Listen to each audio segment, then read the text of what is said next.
My, oh my, how do you follow Elon Musk when he tells you you're gonna take you to Mars? I'll tell you how. He and I share something deeply. We love the American dream. And we have been given a gift by God today to usher in a new dynasty because we just inaugurated Donald J. Trump as our 47th president. And we just inaugurated J.D. Vance as our Vice President of the United States. And we did that because the American dream is alive and well, because you chose that our dream can be the dream for our children and the dream for our world.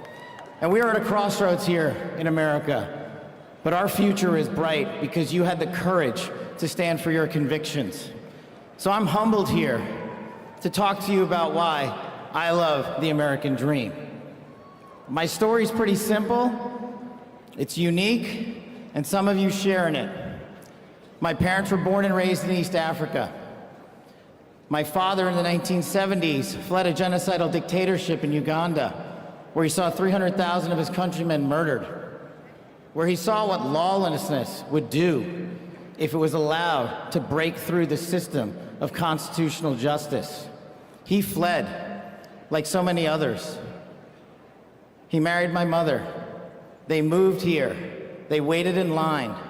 They stood in line because the American dream was worth standing in line for.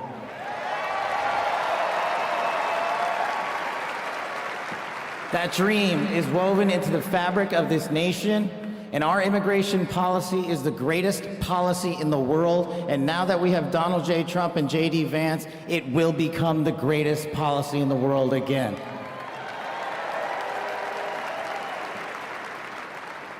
But dreams and hopes aren't enough, my friends. We gotta get to work. And we gotta accept the realities that too many of you know from your communities. President Trump launched in his first term priorities of national security, law enforcement, economy, and global diplomacy. But now, we have to retread some of that. And I'd just like to go over a few of the things that our community has been living under these last few years. In the last calendar year alone, we had 100,000 drug overdoses. In the last calendar year alone, we had over 100,000 rapes. In the last calendar year alone, we had 17,000 homicides. That is unacceptable in 2025 in the United States of America. That is why we need constitutional law and order.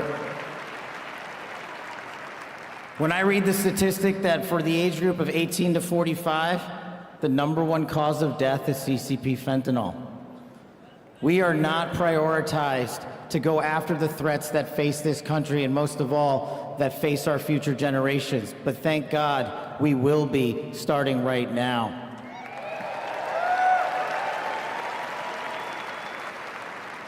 President Trump and J.D. Vance's leadership and administration will usher in the priorities that I cherished during my 16 years in government service. That we will always, always honor the men and women who wear the cloth of our nation and stand on that wall and tell you nothing's getting by them tonight. And so to them, thank you.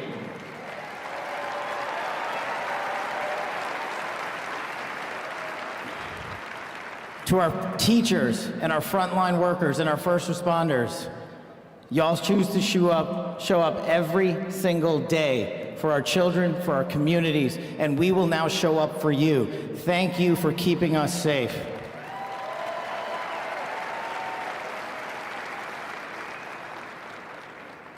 To the men and women in law enforcement, and maybe I'm biased on this one, our police officers, our sheriffs, our federal agents are some of the greatest warriors that God has ever created. And we will put them first because they have our backs, and now we will have your backs.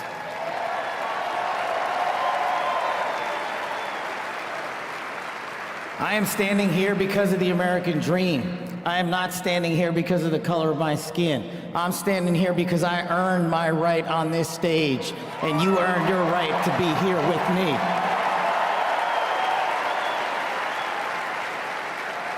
And I promise you this, with every fiber of my being, that our law enforcement, that our teachers, that our first responders, that our veterans, that our men and women in uniform who dare to serve this country and put themselves below the rest of our needs will be reprioritized to the top of the heap because they are standing on that wall, and we will not let that light go dark on them.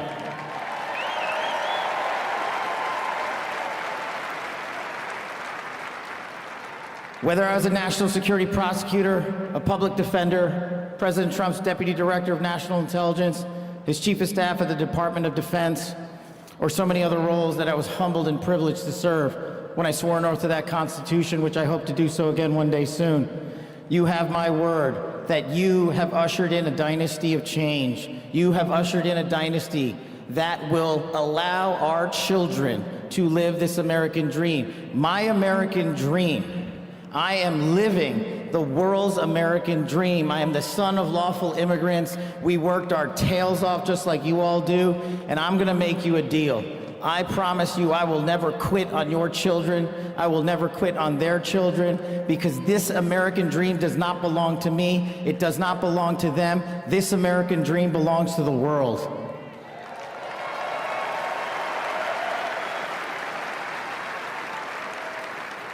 So in closing, I just want to tell you this. It's pretty cool to be speaking in Capital One Arena right before the boss.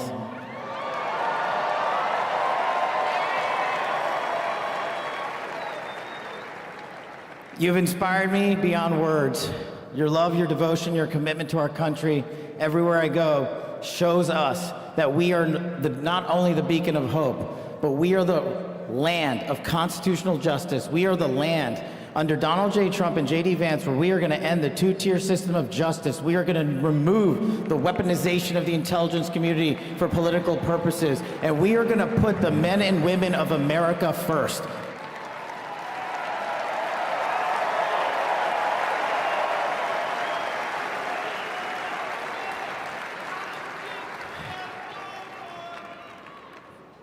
So listen, there's just one thing left to do. We all got work to do. We've got the greatest president and the greatest vice president in the history of the world. And so I just need you all to do a little bit more. Every time you see a law enforcement officer, every time you see a veteran, every time you see a teacher, shake their hand. Give them a little bit of your time, because they're giving us all of our time. And don't forget to enjoy the ride, ladies and gentlemen. God bless America. God bless these United States of America. God bless every one of you. I'm living the American dream. My name is Kash Patel, and I ain't going anywhere. Let's go to work.